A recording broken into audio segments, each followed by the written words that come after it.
The Telltale Heart. True, nervous, very, very dreadfully nervous I had been and am, but why will you say that I am mad? The disease had sharpened my senses, not destroyed, not dulled them. Above all was the sense of hearing acute. I heard all things in the heaven and in the earth. I heard many things in hell. How, then, am I mad? Hearken, and observe how healthily, how calmly I can tell you the whole story. It is impossible to say how first the idea entered my brain, but once conceived, it haunted me day and night. Object there was none, passion there was none. I loved the old man. He had never wronged me. He had never given me insult. For his gold I had no desire. I think it was his eye. Yes, it was this. One of his eyes resembled that of a vulture, a pale blue eye with a film over it. Whenever it fell upon me, my blood ran cold. And so by degrees, very gradually, I made up my mind to take the life of the old man, and thus rid myself of the eye forever. Now, this is the point. You fancy me mad. Madmen know nothing. But you should have seen me. You should have seen how wisely I proceeded, with what caution, with what foresight, with what dissimulation I went to work. I was never kinder to the old man than during the whole week before I killed him. And every night about midnight I turned the latch of his door and opened it, oh, so gently. And then, when I had made an opening sufficient for my head, I put in a dark lantern, all closed, so that no light shone out, and then I thrust in my head. Oh, you would have laughed to see how cunningly I thrust it in. I moved it slowly, very, very slowly, so that I might not disturb the old man's sleep. It took me an hour to place my whole head within the opening so far that I could see him as he lay upon his bed. Would a madman have been so wise as this? And then, when my head was well in the room, I undid the lantern cautiously, oh, so cautiously, for the hinges creaked. I undid it just so much that a single thin ray fell upon the vulture eye. And this I did for 7 long nights, every night just at midnight, but I found the eye always closed, and so it was impossible to do the work, for it was not the old man who vexed me, but his evil eye. And every morning when the day broke, I went boldly into the chamber and spoke courageously to him, calling him by his name in a hearty tone, and inquiring how he had passed the night. So you see, he would have been a very profound old man indeed to suspect that every night, just at 12, I looked in upon him while he slept. Upon the 8th night, I was more than usually cautious in opening the door. A watch's minute hand moves more quickly than did mine. Never before that night had I felt the extent of my own powers, of my sagacity. I could scarcely contain my feelings of triumph. To think that there I was, opening the door little by little, and he not even to dream of my secret deeds or thoughts. I fairly chuckled at the idea, and perhaps he heard me, for he moved on the bed suddenly as if startled. Now, you may think that I drew back, but no. His room was as black as pitch with the thick darkness, for the shutters were close fastened through fear of robbers, and so I knew that he could not see the opening of the door, and I kept pushing it on steadily.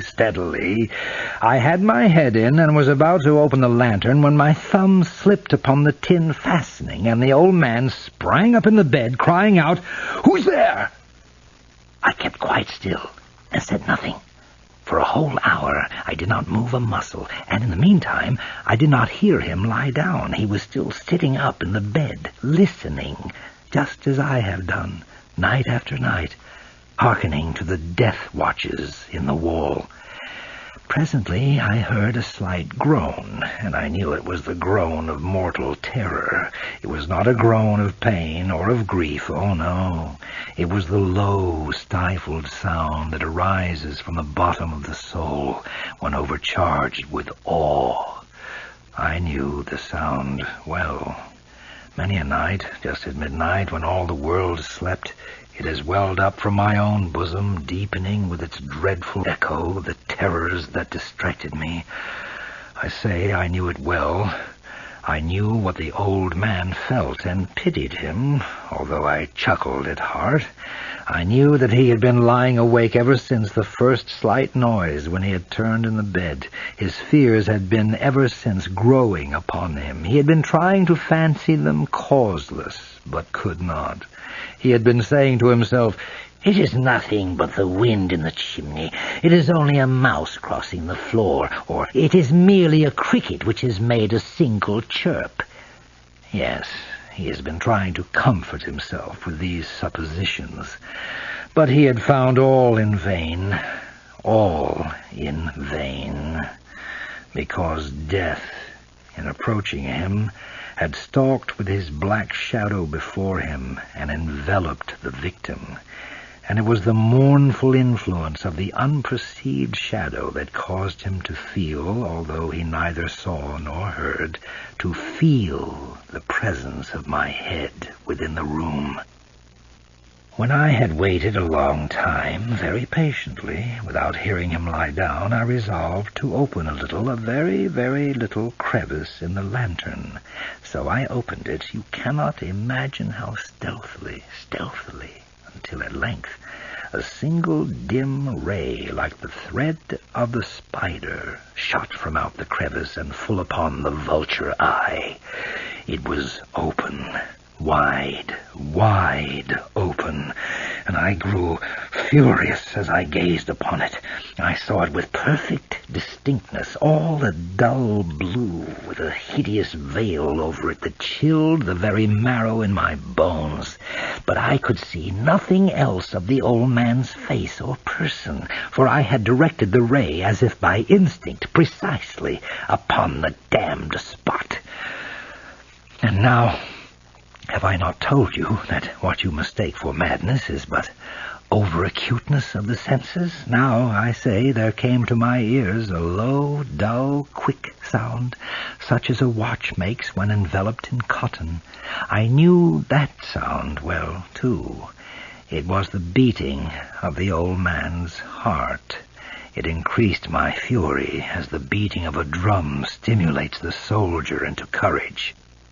But even yet I refrained and kept still. I scarcely breathed.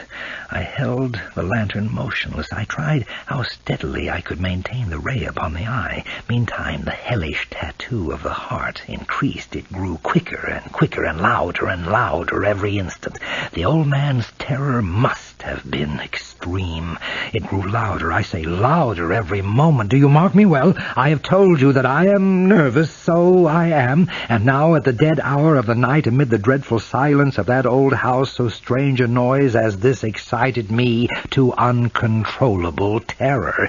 Yet for some minutes longer I refrained and stood still, but the beating grew louder. I thought the heart must burst, and now a new anxiety seized me. The sound would be heard by a neighbor. The old man's hour had come. With a loud yell, I threw open the lantern and leaped into the room. He shrieked once only. In an instant I dragged him to the floor and pulled the heavy bed over him. I then smiled gaily to find the deed so far done. But for many minutes the heart beat on with a muffled sound. This, however, did not vex me. It would not be heard through the wall. At length it ceased. The old man was dead. I removed the bed and examined the corpse. Yes, he was stone dead. I placed my hand upon the heart and held it there many minutes. There was no pulsation. He was stone dead. His eye would trouble me no more. If still you think me mad, you will think so no longer when I describe the wise precautions I took for the concealment of the body. The night waned, and I worked hastily, but in silence. First of all, I dismembered the corpse. I cut off the head and the arms and the legs. I then took up 3 planks from the flooring of the chamber and deposited all between the scantlings. I then replaced the board so cleverly, so cunningly, that no human eye, not even his, could have detected anything wrong. There was nothing to wash out, no stain of any kind, no blood spot whatever. I had been too wary for that. A tub had caught all. When I had made an end of these labors, it was 4 o'clock, still dark as midnight. As the bell sounded the hour, there came a knocking at the street door. I went down to open it with a light heart, for what had I now to fear? There entered 3 men, who introduced themselves with perfect suavity as officers of the police. A shriek had been heard by a neighbor during the night. Suspicion of foul play had been aroused. Information had been lodged at the police office, and they, the officers, had been deputed to search the premises. I smiled, for what had I to fear? I bade the gentleman welcome. The shriek, I said, was my own in a dream.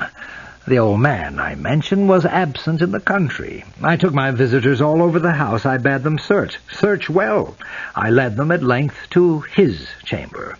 I showed them his treasures, secure, undisturbed. In the enthusiasm of my confidence, I brought chairs into the room and desired them here to rest from their fatigues, while I myself, in the wild audacity of my perfect triumph, placed my own seat upon the very spot beneath which reposed the corpse of the victim. The officers were satisfied. My manner had convinced them. I was singularly at ease. They sat, and while I answered cheerily, they chatted familiar things, but ere long I felt myself getting pale and wished them gone. My head ached, and I fancied a ringing in my ears, but still they sat and still chatted. The ringing became more distinct. It continued and became more distinct. I talked more freely to get rid of the feeling, but it continued and gained definitiveness until at length I found that the noise was not within my ears. No doubt I now grew very pale, but I talked more fluently and with a heightened voice, yet the sound increased, and what could I do? It was a low, dull, quick sound, much such a sound as a watch makes when enveloped in cotton. I gasped for breath, and yet the officers heard it not. I talked more quickly, more vehemently, but the noise steadily increased. I arose and argued about trifles in a high key and with violent gesticulations, but the noise steadily increased. Why would they not be gone? I paced the floor to and fro with heavy strides, as if excited to fury by the observation of the men, but the noise steadily increased. Oh, God! What could I do? I foamed, I raved, I swore. I swung the chair upon which I had been sitting and grated it upon the boards, but the noise arose over all and continually increased. It grew louder, louder, louder. And still the men chatted pleasantly and smiled. Was it possible they heard not? Almighty God, no, no, they heard, they suspected, they knew. They were making a mockery of my horror. This I thought, and this I think. But anything was better than this agony. Anything was more tolerable than this derision. I could bear those hypocritical smiles no longer. I felt that I must scream or die, and now again, hark, louder, louder, louder, louder! Villains! I shrieked, dissemble no more! I admit the deed! Tear up the planks! Here it is! It is the beating of his hideous